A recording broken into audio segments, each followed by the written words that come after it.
Hi, guys, and welcome to another 7-minute lecture. Richard Branson's trip to space. What does this mean, and what is its impact on the future? That's what we explore in today's lecture.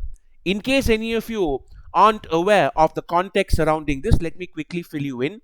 The British billionaire Richard Branson, who has been wanting to create a private commercial space flight industry for many years now, has finally succeeded in taking the first step. He's become the first ever person to reach space on a craft that belonged to him, as in, it's the first private project that has successfully flown people into space.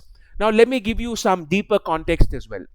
Even though countries have sent people to space before, these were all government ventures funded by giant taxpayer public resources, right? So, even though that was done over 50 years ago, the private sector, due to limitations in resources, technology, and funding, was never able to get there.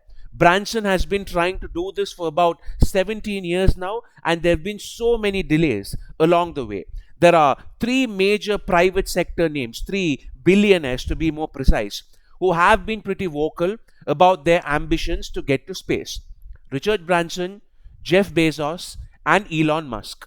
Richard Branson owns Virgin Galactic, Jeff Bezos owns Blue Origin, and Elon Musk owns SpaceX.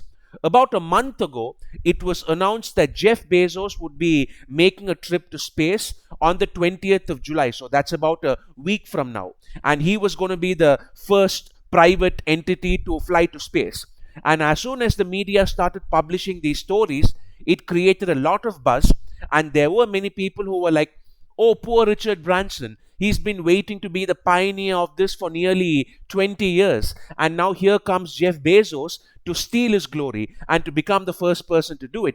And not surprisingly, a few days after Jeff Bezos made this announcement, Richard Branson gave out an announcement of his own that he was going to be the first person to do it, and that he was going to do it a week before the 20th of July, about 10 days before the 20th of July.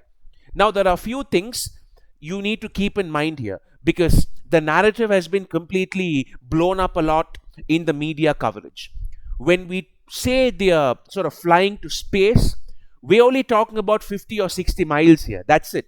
If anybody has these images conjured in their heads of a Star Trek type craft flying through the infinite vastness of space and stuff, forget about it. Most people generally regard anything above 50 miles as traveling to space. And that is what Branson has done here. It's not like he's taken a trip around the earth or whatever, right? He's slightly broken the 50-mile mark. There are some who say, oh no, that's not enough. You need to go above 62 lines for it to be counted as space travel. So the 62-mile mark is called the Von Karman line. And many people say that this is the accurate demarcation of where space begins. The vessel that Bezos is about to use on the 20th, called New Shepard, that is planning to hit the 62-mile mark. So he will be crossing that line. So Branson can always say, look, 50 miles is the traditionally agreed limit. Even the US Army acknowledges it as the boundary when they test their own rockets. So I'm the first man to do it. And Bezos can say, look, the legitimate scientific boundary is the Von Karman line. And since I'm the first person to cross that line, I'm the real first person to space. However, it would be a mistake to just see this as a clash of egos between two billionaires, because it means so much more than that. It signifies the first major step towards a mode of travel that has caught the public imagination for decades, but which we've simply not been able to manifest or master. If you go back and read, let's say, science fiction novels from the 50s and 60s, they were all convinced that by the time where we are now, the human species would have made space travel a regular part of life. Remember 2001, A Space Odyssey. But unfortunately, we've not even hit the flying car stereotype of the future yet, let alone the space travel stereotype. But nonetheless, this is a huge step forward in terms of that dream which humanity has been nurturing since the 50s and 60s. Interestingly, the two of them have also used completely different designs for this mission. Branson's was much more like a conventional plane. It was taken to a certain altitude, being carried by another plane, and it then took off from there. So there's no launch pad to speak of when we sort of look at the launch itself. It was carried to a certain height, and from there it flew to an even greater height to break that 50-mile mark. And once it was done, it descended and landed much like a normal plane would. The craft that Bezos is using is totally different. It looks like an actual rocket ship, and it will be launched from a proper launch pad.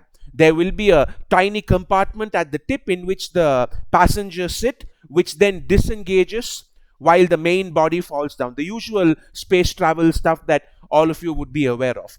And the pod that would be carrying all these people would eventually deploy a parachute and bring the passengers down safely. So that's how that's going to land. So it's already interesting that two completely different types of technology are being used for space travel, despite the two launches barely being a week apart. The big commercial implication of this is, of course, going to be space tourism, which many feel will become a billion-dollar industry very soon. Bezos is taking a paying customer on the 20th of July for his trip, and this person is paying $28 million for it. So as something which the super rich wants to indulge in, there's a huge market. And as the prices become cheaper, people from lower income brackets will start being able to enjoy it as well.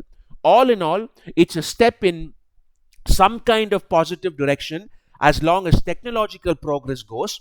But of course, we never know what the ethical or environmental obstacles will be until it becomes a proper industry. Will we start polluting the atmosphere? Will this lead to political complications over the ownership of space? These are all open questions for which there are no answers now, but there will be in the future. If you like content like this, please don't forget to share and subscribe. Thank you, take care, and I'll see you soon.